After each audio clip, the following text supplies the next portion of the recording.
नाथ का हाथ किसके साथ, ये मध्य प्रदेश और देश की सियासत का सबसे बड़ा सवाल बनकर हमारे सामने है। इसका सबसे सटीक जवाब खुद कमलनाथ दे सकते हैं, लेकिन फिलहाल वो इस सवाल से किसी मंजे हुए खिलाड़ी की तरह खेल रहे हैं। सवालों की हर गुगली को कमलनाथ फ्रंट फुट पर खेलकर बाउंड्री के पार पहुंचा रहे हैं। उनके जवाब सियासी अटकलों को विराम देने की जगह हवा दे रहे हैं।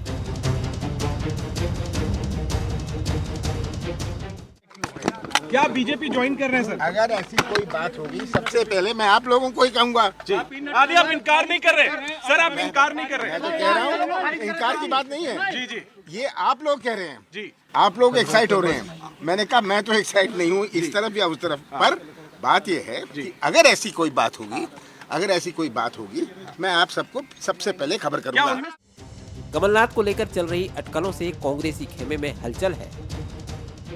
नाथ के समर्थक सज्जन सिंह वर्मा उनके साथ होने का दम भर रहे हैं, तो जीतू पटवारी और दिग्विजय सिंह अफवाहों की आग पर पानी डालने की कोशिश कर रहे हैं।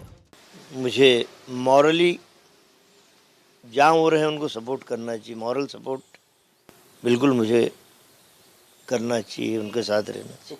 ये खबरें निराधार हैं और मैं मानता हूँ कांग्रेस का एक एक कार्यकर्ता जो विपक्ष की भूमिका हमें निभाने को लेकर जनता का जनादेश मिला है, उसमें दृढ़ता से लगेंगे। जिस व्यक्ति ने अपने राजनीतिक जीवन की शुरुआत नेहरू गांधी परिवार के साथ उनके पीछे साथ में खड़े होकर उस समय लड़ी थी, पूरी जनता पार्टी और केंद्र की सरकार इंदिरा जी को जेल भेज रही थी। उस आदमी को आप कभी उम्मीद भी कर सकते हो कि ऐसा आदमी कभी कांग्रेस और सोनिया गांधी जी के परिवार को छोड़ के जाएगा, इंदिरा जी के परिवार को छोड़ के जाएगा? आपको उम्मीद भी नहीं करना चाहिए। अब आपको बताते हैं वो कारण जो बन सकते हैं कमलनाथ के कांग्रेस से एग्जिट की वजह। लंबे वक्त से आला कमान से चल रही तकरार, विधानसभा चुनाव के दौरान सुरजेवाला से रही खटपट, कानून गोलू की एमपी की असफलता का ठीकरा नाथ पर फूटा, जीतू पटवारी को अध्यक्ष बनाने में नहीं ली गई सहमति, विधानसभा की हार का कारण कमलनाथ को बताना, हार के बाद कथित तौर पर मांगा गया इस्तीफा, राज्यसभा न भेजे जाने से कमलनाथ नाराज, कमलनाथ को नकुलनाथ के भविष्य की चिंता, कांग्रेस काट सकती है नकुलनाथ का टिकट, छिंदवाड़ा के विकास को लेकर चिंतित है नाथ। वीडी शर्मा कमलनाथ को खुले तौर पर बीजेपी में आने का ऑफर पहले ही दे चुके हैं।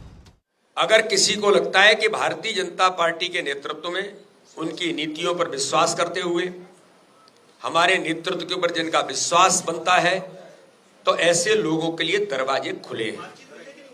ऐसे लोगों के लिए दरवाजे खुले हैं। अब ये तो उन्हीं से पूछना पड़ेगा। उन्होंने कहा है कि सब स्वतंत्र है, कोई कहीं भी जा सकता है। ये तो खुद कमलनाथ जी ने कहा है। कमलनाथ कयास, अफवाहें और सियासत का जो कॉकटेल देश में देखने को मिल रहा है, उसको देखकर लग रहा है कि कांग्रेस में अपर लेवल पर सब कुछ ठीक नहीं है। नाथ जैसा नेता अगर हाथ का साथ छोड़कर कमल के साथ जाता है, तो ये कांग्रेस के लिए 24 के महासंग्राम से पहले जोर का झटका होगा।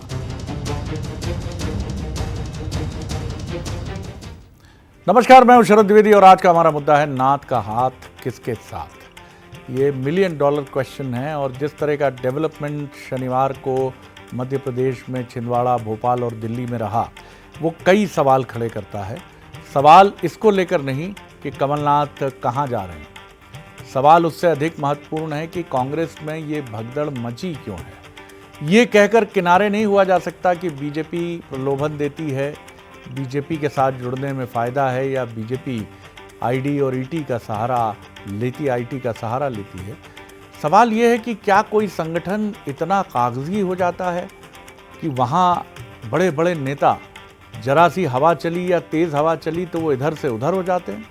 कई बड़े सवाल हैं, आज इसी पर हम बात करेंगे क्योंकि ये एक बहुत बड़ा, जिसको अंग्रेज़ी में कहते हैं बिग ब्लो, वो है। लेकिन उसके पहले बंसल न्यूज़ के सवाल। पहला सवाल, कमलनाथ को लेकर मचा सियासी संग्राम कहां जाकर थमेगा। सवाल नंबर 2, क्या नाथ और बीजेपी के बीच डील फाइनल हो चुकी है और क्या है वो डील। सवाल नंबर 3, नाथ का कांग्रेस छोड़ना लड़ाई से पहले 24 के नतीजों का संकेत है। ये भी एक बड़ा सवाल है। जो मेहमान हमारे साथ हैं उनसे मिल लीजिए। भोपाल स्टूडियो में मेरे साथ हैं डॉक्टर हितेश वाजपेयी, बीजेपी के प्रवक्ता हैं, सीनियर लीडर हैं, नागरिक आपूर्ति निगम के पूर्व चेयरपर्सन हैं। बहुत स्वागत है डॉक्टर वाजपेयी। योगेश यादव जी हैं, कांग्रेस के सीनियर लीडर हैं, प्रवक्ता हैं, सेवा दल के प्रदेश अध्यक्ष हैं। बहुत स्वागत करता हूं उनका। जगदीश द्विवेदी जी हैं, वरिष्ठ पत्रकार, राजनीतिक विश्लेषक। जय नागड़ा जी हैं, वरिष्ठ पत्रकार, राजनीतिक विश्लेषक। जगदीश द्विवेदी जी, क्या ये खबर आपको चौंकाती है कि कमलनाथ कांग्रेस छोड़कर बीजेपी में चले जाएंगे? और अगर चले जाएंगे, 19 तारीख जो बताई जा रही है, क्योंकि कल का पूरा दिन प्रधानमंत्री नरेंद्र मोदी जी का भाषण और उसके बाद उसके विश्लेषण और आउटकम पर रहेगा मीडिया के साथ, तो परसों की हेडलाइन शायद बीजेपी ने अभी से तय कर ली है। कैसे देखते हैं आप पूरे घटनाक्रम को? जी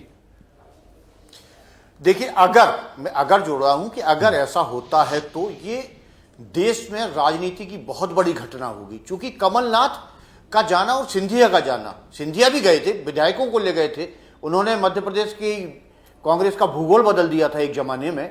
और लेकिन अब कमलनाथ अगर जाते हैं तो ये कांग्रेस के लिए, मध्य प्रदेश कांग्रेस के लिए तो नुकसान होना ही है, बहुत तगड़ा नुकसान है। देश की कांग्रेस के लिए बहुत बड़ा नुकसान है। और जिसको मैं इस तरह से देखता हूं, जिसको आप कह रहे हो कि राजनीति में, मैं एक बात बहुत याद करता हूं, हालांकि कमलनाथ जी का जाना अपने आप में बहुत बड़ी खबर जरूर है और दिन भर से वही चल रही है, लेकिन मैं अटल जी ने एक बात कही थी, मुझे याद है, कि राजनीति में ना तो कोई स्थायी मित्र होता है और ना कोई स्थायी शत्रु होता है। देश काल परिस्थितियों के हिसाब से लोगों की निष्ठाएं बदलती रहती हैं और शायद ये चीजें आज का जो दौर है राजनीति का, उसमें पूरी तरह चरितार्थ हो रही हैं। क्योंकि अगर आप कमलनाथ का राजनीतिक पूर्वार्ध देखें तो 1980 में कमलनाथ जी को इंदिरा गांधी जी ने पैराशूट से उतारा था छिंदवाड़ा में और कहा था ये मेरा तीसरा पुत्र है और इसे आप जिताइए। इसके बाद कमलनाथ छिंदवाड़ा के होके ही रह गए और इसमें कोई दो मत नहीं कि छिंदवाड़ा के विकास को उन्होंने एक नया आयाम दिया और मध्य प्रदेश में छिंदवाड़ा विकास का मॉडल बना। लेकिन उसके बाद फिलहाल जो विधानसभा चुनाव के बाद जिस तरह से मुझे लगता है कमलनाथ जी को निगलेक्ट किया जा रहा था, वो उनकी पीड़ा का कारण बना। सज्जन वर्मा जी की बात शरद जी बहुत अच्छी लगी। मान, अपमान और स्वाभिमान, तीन चीजें राजनीति में अहम होती हैं और इतने बड़े नेता का अगर आप स्वाभिमान नहीं रखेंगे तो स्वाभाविक है उसे पीड़ा होगी। और मुझे लगता है कि कमलनाथ जी को यही वो पीड़ा है कि जीतू पटवारी और उमंग सिंगार के समय उनकी राय नहीं ली गई। यही सवाल लेकर जय नागड़ा जी की तरफ चलना चाहूंगा। लेकिन अगर अब वो छोड़ते हैं तो कांग्रेस में भूचाल आ जाएगा। आप मान के चलिए। जय नागड़ा जी, जैसा हम फिल्म अभिनेता नामचीन राजकुमार जी के लिए सुनते थे कि तुमने चमेली का तेल लगाया है इसलिए तुम्हारी फिल्म में काम नहीं करेंगे, ये उनका अंदाज था। आज जिस तरह से कांग्रेस नेता बीजेपी छोड़ रहे हैं, तो क्या उनका अंदाज यही है आपको लग रहा है, या इसके पीछे कोई गंभीर कारण है, गंभीर गड़बड़ी है आला कमान के लेवल पर? क्या वजह है कि कोई कहता है कि रामलला का अपमान किया है, प्राण प्रतिष्ठा थी, जबलपुर के महापौर हैं, वो कहते हैं कि साहब आनंद नहीं आया इसलिए मैं छोड़ रहा हूं पार्टी। अनेक नेता इसी तरह के कारण गिना रहे हैं। लेकिन क्या वजह है कमलनाथ और ज्योतिरादित्य सिंधिया जी का जाना? जी शरद जी, जो मुझे लगता है कि जब असफलताएं आती हैं तो आपकी बहुत सारी दिक्कतें आपके सामने होती हैं और कांग्रेस इस समय अपने सबसे खराब दौर से गुजर रही है। जब तक कांग्रेस एक सत्ता में थी तब तक उसके साथ सारे लोग चिपके हुए थे और जैसे ही अब संभावनाएं क्षीण हो रही है, जिस तरह से भाजपा का बहुत प्रभाव बढ़ा है और तब कहीं ना कहीं और एक निराश जो इस समय कांग्रेस जनों में आया है। देखिए, यही यदि मध्य प्रदेश, छत्तीसगढ़ और राजस्थान में यदि कांग्रेस जीत जाती तो शायद ये दृश्य अलग होता। तब ये कोई वैचारिक बात नहीं होती, कोई और मुद्दे नहीं होते, कहीं मान अपमान की बात नहीं होती। और मुझे अजीब लगता है जब ये बात करते हैं कि आपको जीतू पटवारी को बनाया था, आपसे पूछा नहीं, तो फिर मुझे लगता है कि इस पार्टी में तो जाने से पहले ही आपको कोई बासी फल कह रहा है, तो आप कैसे उस बात को मान सकते हैं कि आपका यहाँ मान सम्मान यदि खत्म हो रहा है तो वहां कौन था आपका मान सम्मान के लिए लोग खड़े हुए हैं। तो मुझे लगता है ये विशुद्ध रूप से एक अवसरवादिता है और आखिरी तक हम सत्ता से चिपके रहने का जो मोह है वो नहीं छूटता है। मुझे लगता है कि हम सिद्धांतों की बात करते हैं, आदर्शों की बात करते हैं, वो कहीं छूटती हुई नजर आ रही है। जी डॉक्टर वाजपेयी, अगर मैं बात करूं भारतीय जनता पार्टी की, आपके लिए प्रसन्नता का विषय है, आपके लिए ये खुशी का भी विषय हो सकता है कि जिस तरह से बड़े नेता सामने आ रहे हैं। अगर हम बात करें भारतीय जनता पार्टी की, लेकिन वो आ रहे हैं तो एक डील भी होती है, सिंधिया जी आए तो कैबिनेट बर्थ भी सुरक्षित हुई 5-6 के लिए, और इसी तरह कमलनाथ जी आएंगे, अगर आते हैं, अगर शब्द अभी भी हम लगा रहे हैं, तो उनके साथ भी डील तय होगी। आप लोग कुर्बानी दे रहे हैं और मुस्कुरा रहे हैं, कैसे देखते हैं आप? देखिए, हम तो साहब बंसल न्यूज़ देख रहे हैं शरद जी दिन भर से, और आपके नज़रियों को समझने की कोशिश कर रहे हैं ना, क्योंकि हम ना 3 में हैं ना 13 में हैं। और हमारी राष्ट्रीय कार्य समिति की एक बड़ी बैठक चल रही है, जिसमें पूरे देश भर से चिन्हित लोग पहुंचे हैं, और जैसा आपने बताया कल प्रधानमंत्री जी के उद्बोधन की प्रतीक्षा कर रहे हैं, क्योंकि ये एक प्रकार का कर्टन रेजर होगा शरद जी हमारे आने वाले लोकसभा चुनाव को लेकर। वो बड़ी महत्वपूर्ण बातें अपने कार्यकर्ताओं के लिए कहना चाहेंगे और इस उद्बोधन के माध्यम से देश को कहेंगे। साथ ही साथ 3:30 बजे लगभग सभी मुख्यमंत्रियों की हमारी बैठक भी है, शायद उसको भी वो संबोधित करें। लगभग 17 राज्यों में शरद जी आप और मैं जब बात कर रहे हैं तो एनडीए की सरकार है, बीजेपी की सरकार है देश में।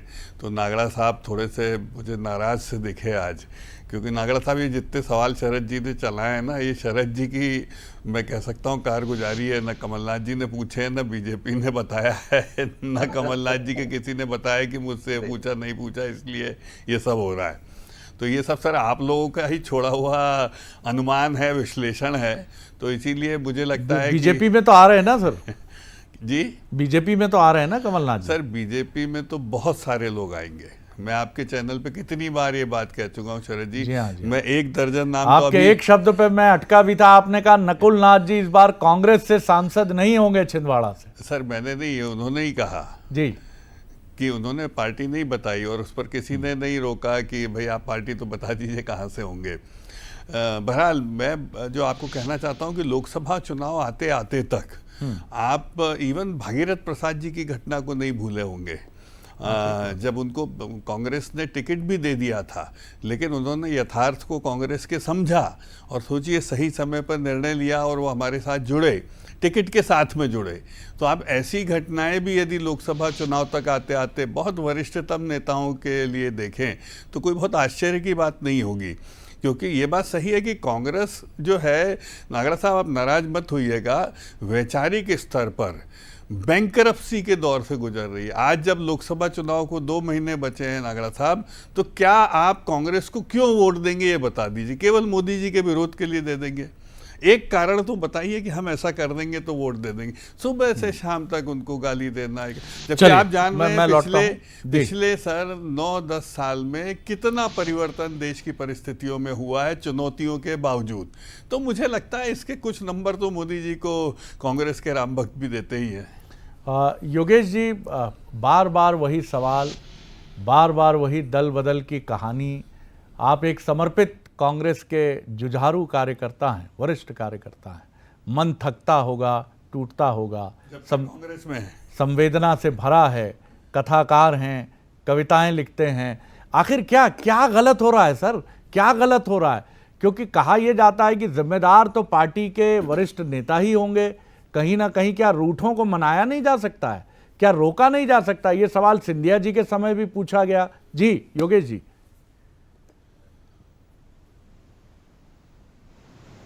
जी, कुछ संभावित है, अभी कुछ भी निर्णय सामने नहीं आया है, तो मैं ये निश्चित तौर पर कह सकता हूँ कि कमलनाथ जी को इंदिरा जी के तीसरे पुत्र के रूप में मान्यता मिली है, और हम लोगों ने जैसे राजीव जी को देखा था, संजय जी को देखा था, वैसे ही कमलनाथ जी को देखा है।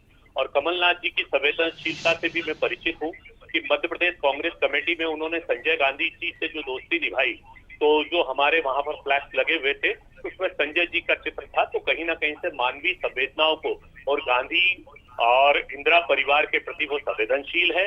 तो मेरी मान्यता यह है कि ये अटकलें हैं, कुछ ऐसी संभावनाएं यदि बन भी रही होगी तो निश्चित ही आज हमारी रात की बैठक में हमारे कांग्रेस के वरिष्ठ नेता, शीर्षस्थ नेता उनसे संपर्क कर रहे हैं और ये अटकलों का दौर बहुत जल्दी समाप्त हो जाएगा।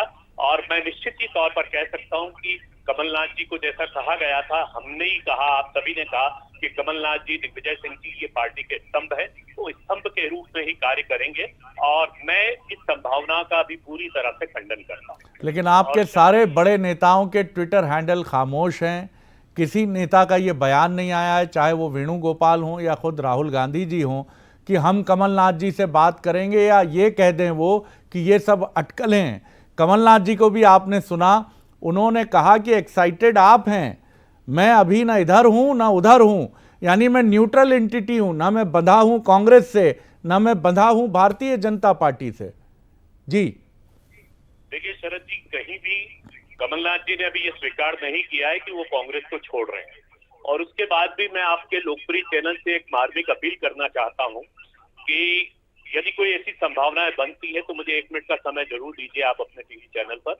देखिए 71 में जिस समय इंदिरा जी राजनीति में उनका पदार्पण हो रहा था, बीबी गिरी, मोरारजी देसाई उस समय गए। उसके बाद 75 में एक दौर और चला जब हमारे जगजीवन राम जी चौधरी, चरण सिंह जी कांग्रेस छोड़कर गए। 91 में विश्वनाथ प्रताप सिंह जी गए, विद्याचरण शुक्ल गए। उसके बाद भी कांग्रेस कभी खंडित नहीं हुई, क्योंकि कांग्रेस एक विचार है, कांग्रेस एक विचारधारा है। कांग्रेस को समाप्त इसलिए नहीं किया जा सकता है कि जनमन में बची हुई एक आत्मा है, भारत की आत्मा है। जैसा कि अभी डॉक्टर साहब कह रहे थे कि कांग्रेस के पास आलोचना के अलावा कुछ नहीं, कांग्रेस के पास है, कांग्रेस के पास एक आत्मा है। उस आत्मा के कारण, उस पवित्रता के कारण ये कांग्रेस जीवित रहेगी। और मैं ये भी मानता हूँ कि मैं बहुत छोटा कार्यकर्ता हूँ, मेरा कहीं मुझे नहीं लगता कि कांग्रेस में बहुत बड़ा कद है, लेकिन मेरी प्रतिबद्धता और मेरे इतिहास का 1978 में मैंने इंदिरा जी के लिए गिरफ्तारी दी थी, मात्र 19 साल की उम्र में। उसके बाद भी आज भी लोग कहते हैं कि मैं संघर्ष कर रहा हूं, लेकिन मुझे इस बात का गर्व है कि मैं कांग्रेस के प्रति प्रतिबद्ध हूं। और अभी मेरे 2-3 विधायकों से बातचीत हुई, शरद जी बड़ी महत्वपूर्ण बात बता रहा हूं कि 2-3 विधायकों से बातचीत हुई, उन्होंने ऐसा कहा कि हमें कोई निर्देश नहीं मिला। जिस तरीके से अटकलें कही जा रही है कि हमें दिल्ली पहुंचना है, लेकिन तो योगेश जी, कि जिनकी आत्मा योगेश जी, कांग्रेस को कभी नहीं छोड़। योगेश जी, सच्चाई वही है जो मन्ना डे साहब का एक बड़ा गीत है, जिंदगी का फलसफा है, आप मुझसे बेहतर समझते हैं कि कस्में, वादे, प्यार, वफा सब बातें हैं, बातों का क्या। या गुरुदत्त का वो गीत आता है, बिछड़े सभी बारी बारी, देखी जमाने की यारी। जगदीश जी, एक थोड़ा फिलॉसॉफिकल सवाल है, लेकिन सवाल तो है, क्या जनता का भी ये दबाव रहता है कि हमें विकास दो, इधर रहो या उधर रहो, इससे हमें फर्क नहीं पड़ता है, हमें चाहिए सत्ताधारी दल का जनप्रतिनिधि? क्या ये जनता की तरफ से भी एक दबाव है? नैतिक अनैतिक छोड़ दीजिए। जी शरद जी, निश्चित रूप से आपकी इस बात में आंशिक रूप से दम है कि जो कोई भी नेता हो, जैसे कमलनाथ जी ने निश्चित रूप से, मैंने पहले भी कहा कि छिंदवाड़ा को उन्होंने एक मध्य प्रदेश में, अब की स्थिति आप छोड़ दो, लेकिन अगर 10 साल 15 साल पुराने की बात करें हम, तो छिंदवाड़ा को विकास के एक रोल मॉडल के रूप में तो लिया जाता था, और कमलनाथ ने लगातार वहां का विकास भी किया। और दूसरी चीज एक और है इसमें, आप इस बात को भी देखो कि इसमें राजनीतिक भविष्य बेटे का सुरक्षित करना भी है, एक दूसरी बात ये भी है। और तीसरी बात जो है, वो जो मैं बार बार आपसे कह रहा हूं, जो आप भी कह रहे हैं, कि आखिर कांग्रेस अपनी लोगों को, अगर उसका कोई भी आदमी दूर होता है तो उस पर उसको मनाने की वैसी कोशिशें क्यों नहीं की जाती जैसी की जाना चाहिए? क्योंकि आप कमजोर हैं। निश्चित रूप से मैं जय नागड़ा जी की इस बात से समर्थक हूं कि सफलताओं के जो है कई पिता होते हैं और असफलता का कोई माई बाप नहीं होता। तो लेकिन ये बीजेपी कांग्रेस पर, लेकिन आज शरद जी मैं मतलब इस पर बहुत ज्यादा कुछ बोला जा सकता है, लेकिन इतना जरूर मैं कहूंगा कि ये बहुत लंबा विषय है। भाई, कांग्रेस अगर असफल हुई है या लगातार अपने सबसे बुरे दौर में आई है, तो उसके इस बुरे दौर में आने के लिए जिम्मेवार कौन है? इस पे क्या गंभीरता से मंथन हुआ? क्या जो नेता उनको छोड़ के जा रहे हैं पार्टी हाईकमान ने मेरा एक काल्पनिक सवाल है जगदीश जी, हाँ ना में जवाब दीजिएगा। ये बताइए मुझे, क्या अभी भी कमलनाथ जी को कांग्रेस की टॉप लीडरशिप रोकने की कोशिश करेगी, या सब कुछ फाइनल हो चुका है? मुझे नहीं लगता कि अब ऐसा कुछ है। उनके समर्थकों के जो बयान आ रहे हैं उससे यह साफ है कि भले 1 दिन लग जाए, 2 दिन लग जाए, उन्हें बीजेपी में जाना ही है। जी जय नागड़ा जी, आपसे भी यही सवाल है। जी जी शरद जी, मुझे ये लगता है कि देखिए, बीजेपी भी एक दौर से गुजरी थी जब उसकी केवल 2 सीटें थी, लेकिन क्या तब बीजेपी के कितने नेता कांग्रेस में गए थे? मुझे लगता है कि कहीं ना कहीं जो एक कमी है, वैचारिक रूप से हम लोग कितना वो है, और या तो किस तरह के दबाव हैं, किस तरह के हालात हैं, मुझे लगता है कि ये तो कमलनाथ जी और उनके समर्थक ज्यादा बेहतर बता सकते हैं। हाँ, लेकिन ये बात सच है कि इस समय कांग्रेस बहुत खराब स्थिति में है, और ये सबको दिख रहा है, सामने आने वाले चुनाव में ये चुनाव हारना है। लेकिन और इसी स्थिति को लेकर के दबाव में सब कांग्रेस के लोग हैं, और लेकिन ये बीजेपी के लिए जरूर सोचने की बात है कि जब आपको सामने पूरा मैदान खुला दिख रहा है, तब ऐसे हालात में ये इनका आना बीजेपी के जो बहुत निष्ठावान लोग हैं पुराने, उनको भी कहीं ना कहीं डिस्टर्ब करेगा। इसके रिपरकशन भविष्य में दिख सकते हैं। डॉक्टर हितेश वाजपेयी, निश्चित तौर पर इसके मनोवैज्ञानिक प्रभाव दिखते हैं, लोकसभा चुनाव पर भी हो सकते हैं, लेकिन बीजेपी के भीतर इसके क्या असर होते हैं ये भी किसी से छिपा नहीं है। आप जैसे निष्ठावान कार्यकर्ता कहीं ना कहीं इस दबाव में रहते हैं कि और बाहर से मेहमान आ गए हैं जिनके लिए हमें अब दरी चादर भी बिछानी है और उनके लिए पानी का ग्लास लेकर खड़े भी रहना है। बीजेपी पूरी तरह से तैयार है इसके लिए। देखिए शरद जी, मैं हमलावर थे कमलनाथ को लेकर हमेशा से 1 महीने पहले तक। हाँ, जी, बिल्कुल। मैं एक चीज लेकिन बहुत स्पष्ट कर दूं। देखिए शरद जी, भारतीय जनता पार्टी भारत की जनता की पार्टी है। हमारे यहाँ कोई ऐसा नहीं कि इस फैमिली से आएगा उस फैमिली से आएगा वो चल जाएगा।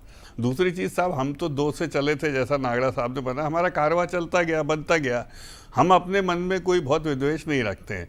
तीसरी बात, आप एक क्या 1 दर्जन को भेजिए साहब, हमारा सर उस कारवां के अधिकतर नेता बहुत अच्छे पदों पर रहे और बहुत बेनिफिशियरी भी रहे, आप लोग होंगे क्या? एग्रीड। यदि ज्योतिरादित्य सिंधिया जी हमारे यहाँ आके हमारे जैसे हो गए और हम में से एक हैं, तो हमें क्या दिक्कत है उसमें, बताइए। और कहाँ सिंधिया जी और कहाँ हितेश वाजपेयी, हमारी कोई तुलना है, हमारी कोई प्रतिस्पर्धा है क्या? तो यदि अच्छे और मजबूत लोग भारत को मजबूत कराने के लिए जुड़ते हैं, तो यही तो हम लोग इसीलिए तो घर से निकले थे, तो हम क्या भगाने लग जाएं उनको? तो ये तो ठीक नहीं है। और अंतिम बात बहुत स्पष्ट मैं कह रहा हूँ शरद जी, आप 2 घंटे चर्चा कर लीजिए, सब पे चर्चा कर लीजिए, लेकिन कांग्रेस और भाजपा का आज एक स्पष्ट लाइन है कि एक तरफ कांग्रेस में राहुल गांधी जी से सब निराश हैं, कोई विजन नहीं है, संवादहीनता है, बहुत सारी चुनौतियां हम चर्चा कर चुके हैं। वहीं दूसरी ओर आपके सामने नरेंद्र मोदी जी हैं, तो जो clear categorically international national affairs में लीड कर रहे हैं। तो आप बताइए आप किसकी तरफ जाएंगे? योगेश जी, बहुत कम वक्त है मेरे पास, लेकिन देखिए यही विचार का अंतर है। हितेश वाजपेयी जो बात कह रहे हैं, मैं नहीं कहूँगा उनके मन में कुछ और है, ऊपर कुछ और है। तकलीफ हो सकती है क्योंकि आप अपनी पारी का भी इंतजार कर रहे हैं, लेकिन बीजेपी में कोई भी आप इसको अनरेस्ट नहीं देखते हैं। मैं यही कल्पना करता हूं कि कांग्रेस में ढेर सारे नेता आ जाएं बीजेपी से और वो कांग्रेस के महत्वपूर्ण पदों पर भी आसीन हो जाए। जैसे फर्ज कीजिए कि बीजेपी कांग्रेस सत्ता में भी है, तो कांग्रेस का स्वरूप चरित्र क्या होगा? दरअसल ये कहीं विचार का तो अंतर है, इसको तो आप बहुत बेहतर समझते होंगे क्योंकि आप खुद विचार के सिपाही हैं। जी देखिए शरद जी, मैं कि कांग्रेस का जो विचार है वो बहुआयामी, जिसको व्यक्तित्व को हम कह सकते हैं कि जिसकी विचारधारा में मूर्ता नहीं, मेरे शब्द पर आप गौर कीजिएगा। दूसरी बात, जैसे आपका एक लाइन चल रही है, लगातार आप लाइन दे रहे हैं कि उनको उपेक्षित किया गया, तो मैं आपको स्पष्ट कर दूं आपके लोकप्रिय चैनल के माध्यम से कि जीतू पटवारी जी, अशोक सिंह जी, दोनों के नियुक्तियों के संदर्भ में माननीय कमलनाथ जी से और दिग्विजय सिंह जी से अनुशंसा ली गई थी। ये बात मैं बिल्कुल इसी नोट पे मैं इस बातचीत को विराम दूंगा योगेश जी कि अगर मैं बात करूं कि भारतीय जनता पार्टी की, तो मुरली मनोहर जोशी जी अपनी पारी खेलकर बहुत शांति से किनारे चले जाते हैं, लालकृष्ण आडवाणी जी किनारे चले जाते हैं, मध्य प्रदेश में सुमित्रा महाजन जी किनारे चली जाती हैं। लेकिन मैं मानता हूं कि कमलनाथ जी उपेक्षित कतई नहीं रहे हैं। वो पूर्व मुख्यमंत्री हैं, पूर्व केंद्रीय मंत्री हैं, पूर्व प्रदेश अध्यक्ष हैं। इन तमाम तमगों के बाद अगर आपसे कहा जाता है कि अब आप थोड़ा छोड़िए, अब नई पीढ़ी को समय दीजिए, तो अगर वहां उपेक्षा की बात होती है तो ये सवालों के दायरे में, इससे मैं सहमत हूं। लेकिन फिर भी संवाद की कड़ी कहां है? क्या नाराज लोगों को मनाने का कोई भी प्रकल्प जो भारतीय जनता पार्टी का शब्द है, क्या कांग्रेस में नहीं है? ये सवाल कांग्रेस के लिए बहुत रेट्रोस्पेक्शन का सब्जेक्ट है, आत्मनिरीक्षण का सब्जेक्ट है। आप सभी मेहमानों का बहुत बहुत शुक्रिया। डॉक्टर वाजपेयी, जय नागड़ा जी, जगदीश द्विवेदी जी, योगेश जी, बने रहिए बंसल न्यूज़ पर और आगे देखिए अफसरनामा में छत्तीसगढ़ कैडर के सीनियर IAS ऑफिसर S प्रकाश, जो 2005 बैच के ऑफिसर हैं, उनसे देखिए अफसरनामा में खास बातचीत। नमस्कार।